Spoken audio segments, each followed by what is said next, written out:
Et si je vous disais qu'il y a des gens qui, au lieu de fuir une tornade, la poursuivent? Pas par imprudence, pas pour l'adrénaline à bon marché, mais par obsession. La comprendre, la voir de près, la traverser, et oui, survivre pour raconter l'histoire. Sean Casey et Reed Timmer n'ont pas peur, ou du moins ils le cachent très bien. L'un est cinéaste avec un penchant pour l'ingénierie, l'autre est météorologue avec une âme de pilote de chasse. Tous deux ont décidé de construire des machines impossibles pour accomplir l'impensable, intercepter les tornades. Il ne s'agit pas de simples pick-up blindés, il s'agit de véhicules équipés de grappins hydrauliques, d'un blindage en acier, de vitres en polycarbonate et de piquets rétractables capables de s'enfoncer dans le sol comme du beurre.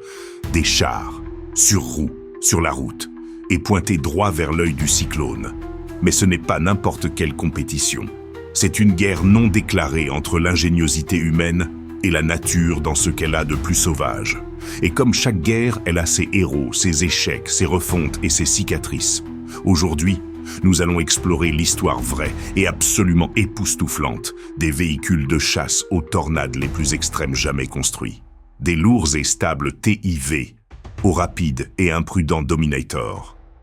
Voici comment deux visions opposées se sont affrontées face à des vents de plus de 300 km/h et ont survécu pour capturer l'impossible. Sean Casey n'est ni ingénieur ni scientifique. Et selon ses propres termes, il n'est pas fou. Mais entre « je veux filmer une tornade » et « je dois construire un char de plusieurs tonnes pour y parvenir », une idée lui a traversé l'esprit. C'était en 2002. Casey était un cinéaste IMAX expérimenté, obsédé par la capture de l'inédit. Et s'il y avait une chose que personne n'avait réussi à capturer clairement, c'était une tornade vue de l'intérieur. Pas de loin, pas avec un zoom, du cœur même. Mais il y avait un problème. Aucun véhicule sur Terre ne pouvait résister à une telle épreuve atmosphérique. Il a donc décidé d'en construire un.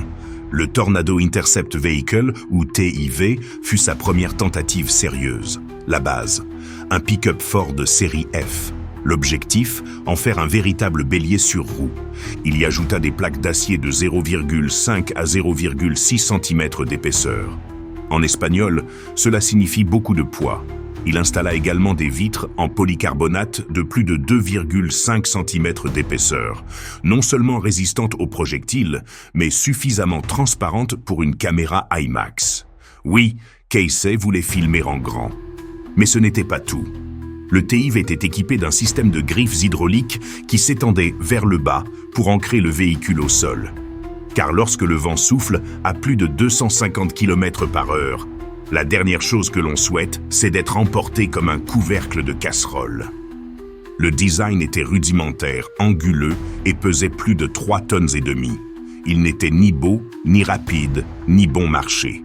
Au total, Casey a dépensé environ 80 000 $ de sa poche.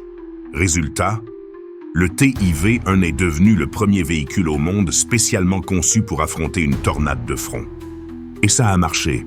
En 2003, alors qu'il poursuivait des tempêtes dans les grandes plaines des États-Unis, le TI-1 a réussi à se positionner au bord d'un entonnoir de tornade.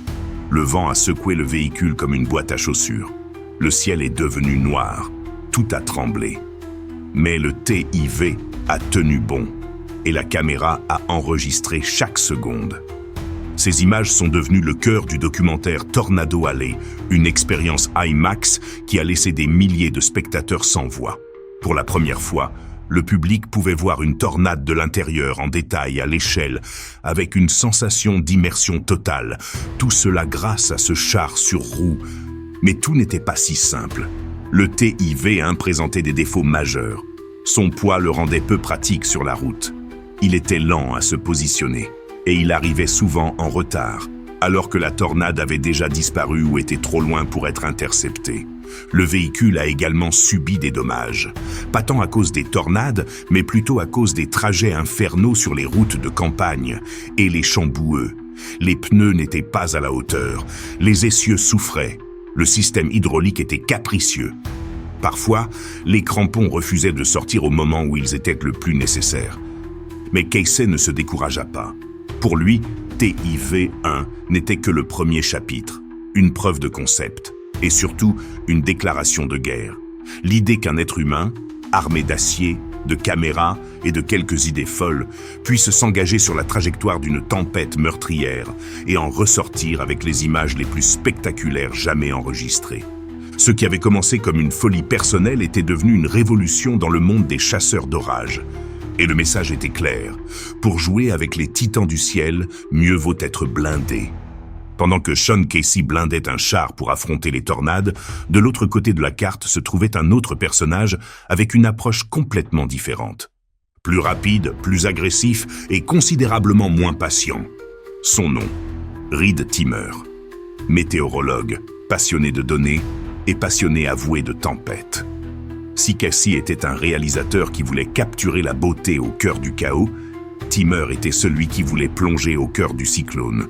Ordinateur allumé et adrénaline à plein poumon. Reed ne voulait pas résister à une tornade, il voulait la chasser. En 2007, il construisit son premier véhicule spécialisé, le Dominator 1. Contrairement au TIV, qui ressemblait à une masse d'acier invincible, le Dominator était plus agile, plus compact et plus rapide.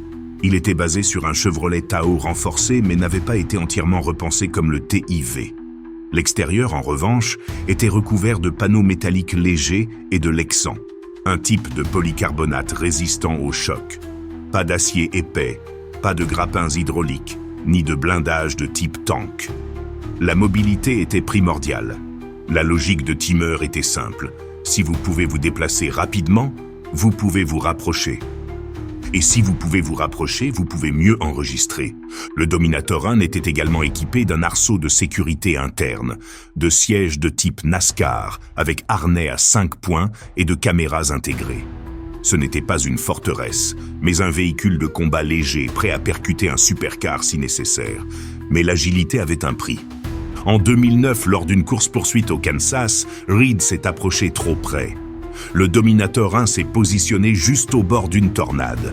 Le vent a arraché la vitre passager comme du papier aluminium. Des éclats de verre ont volé dans tout l'habitacle. Reed et son équipage ont été blessés. Heureusement, rien de grave. Mais la peur était réelle. Résultat, Timmer a ri, essuyé le sang et publié la vidéo en ligne. Des milliers de personnes l'ont regardé, des millions finalement. Le Dominator 1 était imparfait. Il n'avait aucun point d'ancrage. Il ne pouvait pas se stabiliser comme le TIV. Mais il pouvait être au bon endroit, au bon moment. Ce qui était vital lorsque les tornades ne durent-ils que quelques minutes. C'était son avantage, et Reed le savait. Tandis que Casey recherchait la précision visuelle et la stabilité pour le tournage en IMAX, Timmer filmait avec le pare-brise qui vibrait et le ciel qui se brisait au-dessus de sa tête. Il y avait deux styles, deux philosophies, et aussi deux égos qui ne s'entendaient pas toujours.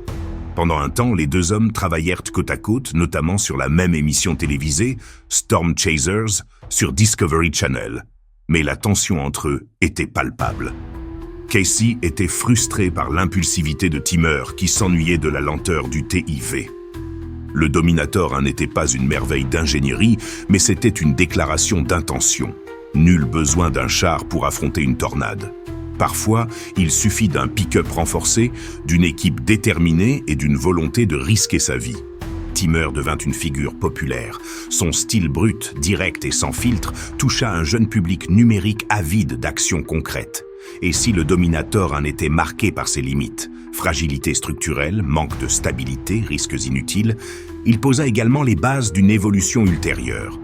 Car s'il y a bien une chose qui fait la force de Reed Timmer, c'est qu'il ne s'arrête jamais. Quand quelque chose échoue, il l'améliore. Quand quelque chose le mène au bord du désastre, il le reconstruit.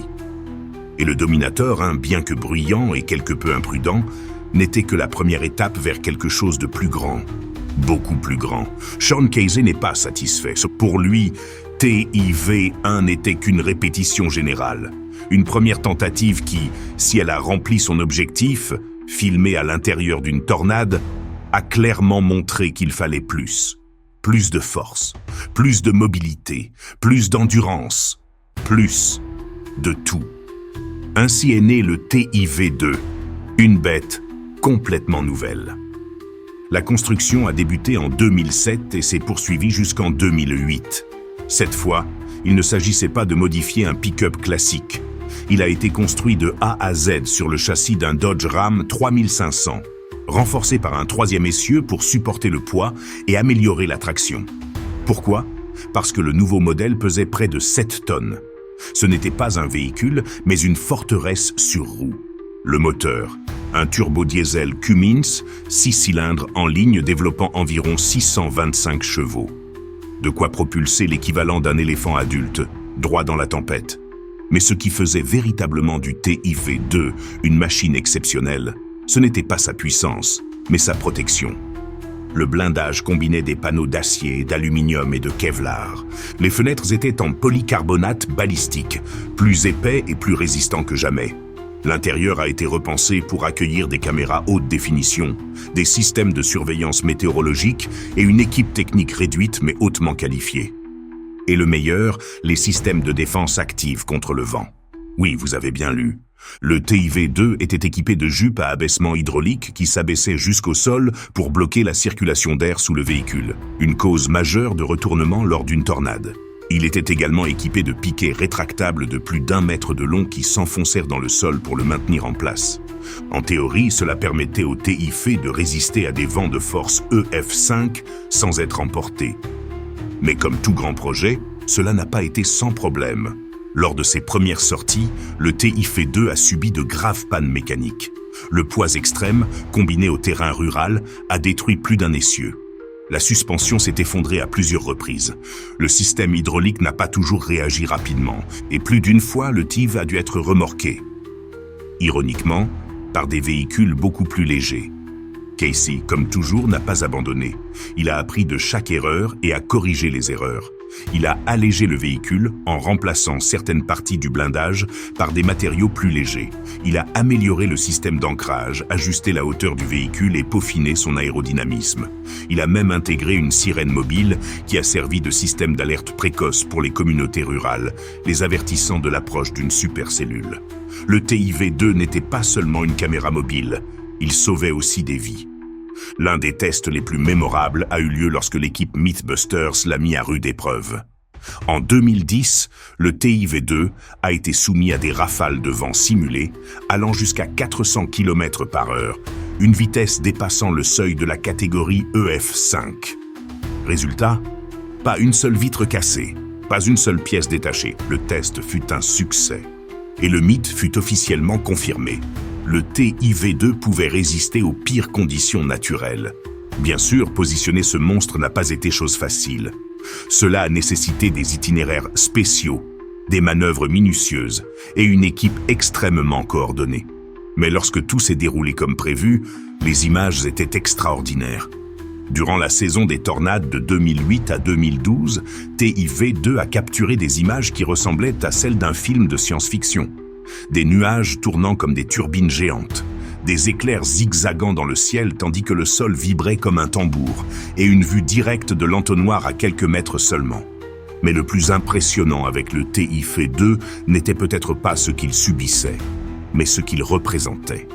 Ce véhicule n'était pas seulement un outil, c'était une déclaration.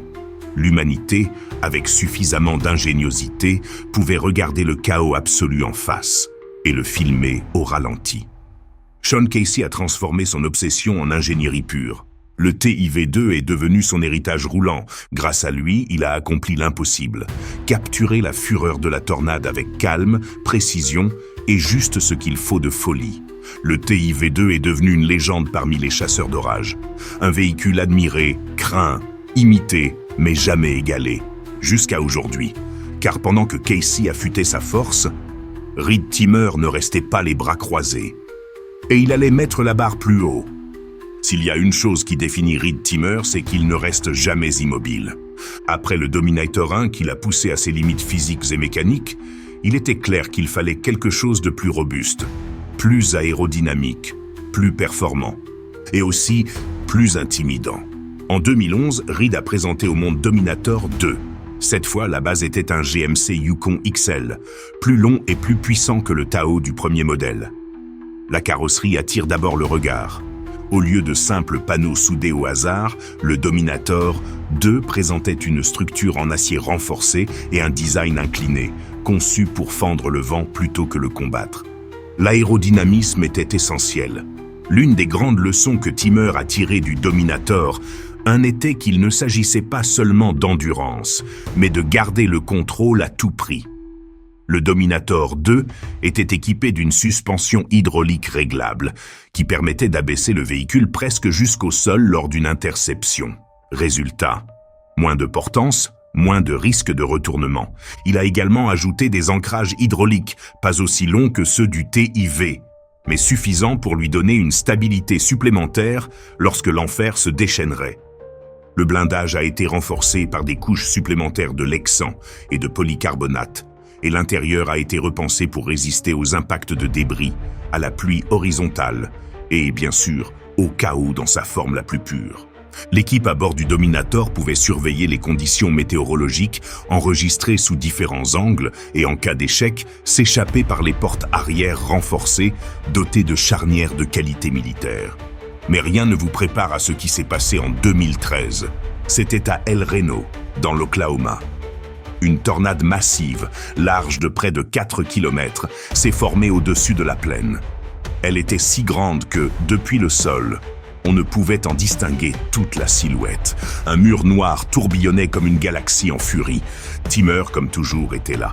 Le Dominator 2 s'est positionné à quelques centaines de mètres du vortex. À un moment donné, le radar a détecté des vents de plus de 500 km/h.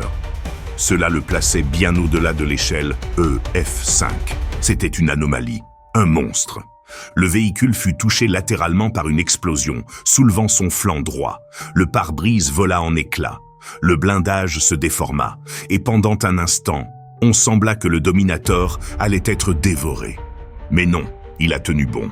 L'équipe est sortie indemne, effrayée, secouée, mais vivante. Et avec la vidéo la plus impressionnante qu'elle ait jamais enregistrée.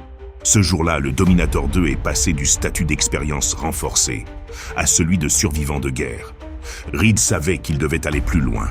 Le Dominator 2 avait prouvé sa valeur, mais aussi ses limites.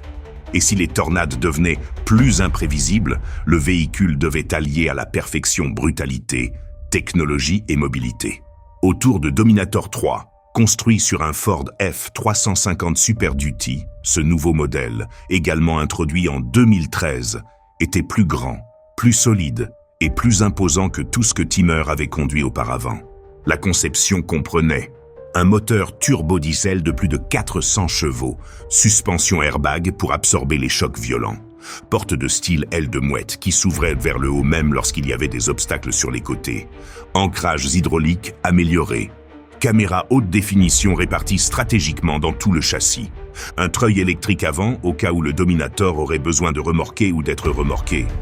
Tout cela est blindé avec une couche de polymère renforcée et un revêtement Line X, le même matériau utilisé dans les véhicules militaires pour résister aux petites explosions et aux tirs directs.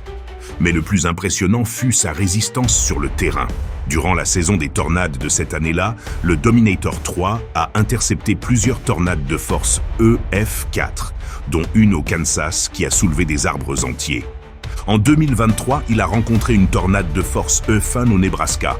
Bien que d'intensité moindre, le véhicule a résisté aux vents violents, aux impacts de branches et aux projections de morceaux de métal à des vitesses vertigineuses. Et en 2024, un événement inattendu se produisit. Un troupeau de cerfs traversa la route en pleine tempête. Le Dominator percuta l'un d'eux. Résultat, une bosse sur le pare-choc. Et rien de plus. Le cerf n'eut pas cette chance. Conclusion, le Dominator 3 était une masse d'acier et de fureur.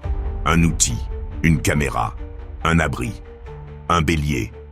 Et il était toujours actif en 2025, avec Timur toujours aux commandes, désormais accompagné d'une nouvelle génération de chasseurs de tempête. Mais au-delà de la technologie, ce qui différenciait Reed Timur, c'était son approche. Là où Casey recherchait la stabilité, Reed optait pour la proximité. Là où l'un voyait de l'art, l'autre des données. Les Dominator 2 et 3 n'étaient pas de simples véhicules, ils étaient le prolongement de sa façon de penser, rapide, direct, risqué. Et si le TIV était une cathédrale roulante, construite avec patience et planification, les Dominators étaient tels des guerriers nomades, improvisants, s'adaptant, survivants. Deux mondes, 2 philosophies. Et la tempête, toujours aux aguets. Après avoir construit 2 véhicules dignes d'un film de science-fiction, on aurait pu croire que Sean Casey avait tout dit. Mais non, dans son esprit, il y a toujours de la place pour une expérience supplémentaire. Et c'est ainsi qu'est né le Subanator. Oui, vous avez bien lu, Subanator. Le nom sonne comme une blague, mais le projet était aussi réel que les vents qu'il tentait d'affronter. Contrairement aux mastodontes que sont les TIV-1 et TIV-2, le Subanator était un engagement envers la compacité, la légèreté et la polyvalence. La base, une Subaru Outback 2010. Une Subaru ? Pour chasser les tempêtes ? Exactement. Cette fois, l'objectif n'était pas d'intercepter une tornade de front. Casey savait que tous les chasseurs n'avaient pas accès à des chars roulants de plusieurs tonnes, valant des centaines de milliers de dollars. Il voulait prouver qu'avec des modifications astucieuses, il était possible de construire un véhicule abordable et fonctionnel, capable de s'approcher suffisamment près pour capturer des images spectaculaires, sans pénétrer dans la zone de destruction totale. La Subaru a été renforcée avec une carrosserie Line X, le même matériau utilisé sur le Dominator, des vitres blindées en lexan, une cage de sécurité interne et un ensemble de piquets rétractables plus petits conçus pour fixer le véhicule au sol en cas d'urgence. Était-ce une force ? Non. Était-elle suffisamment puissante pour s'approcher dangereusement d'une tornade de faible catégorie ? Oui. Lors de ses sorties entre 2021 et 2024, le Subanator a réussi à se positionner à proximité de plusieurs systèmes orageux, capturant des images qui, sans être aussi extrêmes que celles de TIV-2 ou Dominator 3, offraient une nouvelle perspective, celle du chasseur moyen. Quelqu'un qui ne cherche pas à jouer les héros ni à affronter le chaos, mais plutôt à le documenter d'un point de vue plus humain, plus réaliste.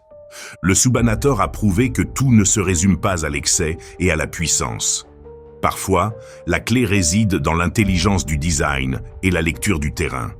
En 2025, le véhicule fut vendu, déjà affichant des dizaines de milliers de kilomètres au compteur et de nombreuses bosses.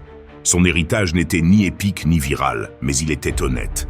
Et dans un monde où les tempêtes deviennent plus fréquentes, plus imprévisibles et plus violentes, tout le monde ne peut pas, ou ne devrait pas, être un guerrier de la route. Certains, comme le Subanator, veulent simplement regarder le monstre, sans susciter sa fureur. À ce stade, il est impossible de ne pas se poser la question: qui a fait mieux ?